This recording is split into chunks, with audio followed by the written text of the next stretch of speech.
The Lantern Man. This entity is mostly known in the Arabian Peninsula, but is said to have appeared elsewhere.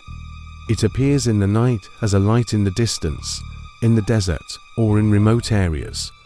It lures travelers and campers away, but the more the person follows it, the farther away it seems to be. It disappears suddenly, then reappears in a totally different place, until the person following it discovers that he is totally and completely lost.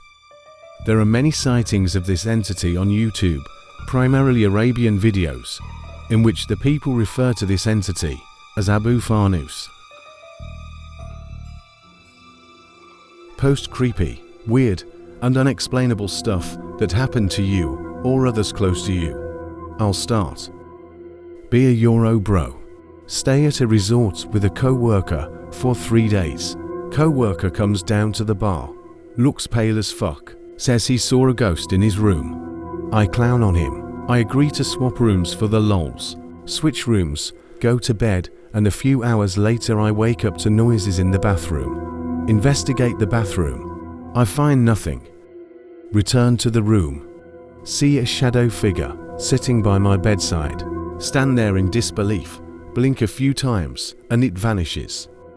It all happened so fast, but I know what I saw. I'm fucking terrified. It's almost 5 AM, so I just stay awake, sitting in the armchair, looking at the bed for what seems like an endless amount of time. Eventually it's time to get up, take a shower, and go grab breakfast. Then pack up. My co-worker and I never talked about this again.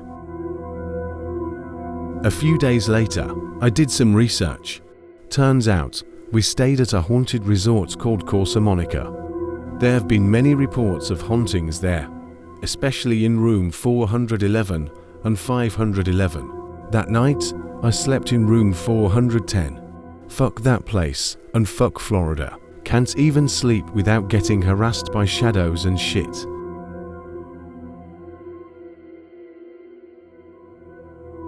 I was staying in an old house in Italy with my parents and their boomer friends. Everyone was really uneasy the entire time. Massive house, built in the 1800s, constantly felt like I was being watched. Anyways, middle of the night, I kept feeling someone poke me. I knew it was something, so I just lay there horrified and shocked that it was even happening. Eventually, I looked for a fraction of a second, and there it was, right where I knew it was gonna be. A human figure with piercing blue eyes. I gasped and was out of breath and passed out. I nervously wrote it off as a weird dream. I knew it wasn't. Next morning, at breakfast, I shit you not, my mum's friend says, I kept feeling like someone was poking me last night. It was so weird. I'm still shitting my pants thinking about it. These are second-hand accounts from friends I trust. My friend from Oregon. He goes fishing a lot. Out camping, fishing one day, with a friend of his. A beautiful day. The sun is out. The two are standing next to each other, on the edge of a stream, with their lines in the water. Neither is saying a word. Suddenly, my friend feels a pressure in his ears, and everything goes silent. He can see the water in the stream moving, but can no longer hear it. He can't hear the wind either, but he can see the leaves and grass moving. This persists for maybe a minute, during which my friend feels terror. When it passes, and he can hear again, he turns to his friend beside him. They both experienced the same thing. Second story. My friend from Idaho. He might have been in the Dakotas here. I can't remember. He's camping in the woods. Early morning, he heads out to the river. He stands there for a moment, surveying the trees on the opposite side. It's fall. The trees are red and yellow and brown. Suddenly, my friend sees something big stand up on the opposite side of the river. It stands up on both feet, bipedal, with its arms hanging beside it. It blends in very well to its environment. Dark, reddish fur all over its body. The face is hard to make out, except for the very dark, shiny eyes. My friend and the thing stare at each other. Then, the thing retreats, silently, into the trees, like it's walking backwards, but moving fluidly.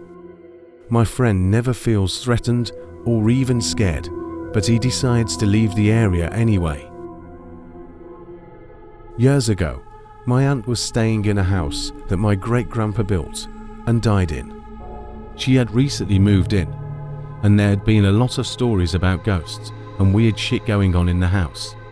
Anyway, 6 or 7 members of the family, including myself and my 2 brothers, were sitting in one of the bedrooms. A couple of us were on the bed, some were standing, and some were sitting on chairs, or the floor. There was a plate on the floor, near the center of the room, that we had just eaten some appetizers from. It was a ceramic, round plate. We were talking about the ghosts that supposedly haunted the house, and everyone kind of stopped talking, and there were a few seconds of silence. We then hear a cracking sound. We all look at the plate, and we see that it is broken into 8 equal pieces, like pizza slices, and the broken pieces are all spreading out and moving away from each other, slowly. None of us was even within 3 feet of the plate. My dad told me this story. Have a base grandpa, Sod Lee. He passed away. Before he died, he loved spending time at his cabin. He did some hunting and fishing up there. Spent the lonelier hours playing chess by himself. After Grandpa dies, my dad rummages through the cabin for anything that might be of sentimental or financial value. One thing Dad leaves behind is Grandpa's chess set. It's a cheap one anyway, and not worth anything. Dad comes back a few times to check on the cabin, finds the chess set open with pieces on it. It's the same way each time Dad visits. Dad thinks it must be squatters, or just some disrespectful campers or hikers breaking in and using the cabin without permission. Dad decides to spend a week there to scare off anybody who might be using the cabin on the sly. He puts away the chess set and passes the night there. Next morning, the chess set is open again. It's set up with all the pieces as though someone was playing during the night. Dad thinks, not good. He figures these must be some brazen intruders. Feels lucky they didn't attack him. He's confused though, because he locked the front door, and the back door makes a ton of noise when opened, so he knows he should have heard somebody coming in. Fast forward to that night. Dad doesn't sleep. He stays up all night by the front door with his gun in his lap. The entire night, his attention is focused out the front window.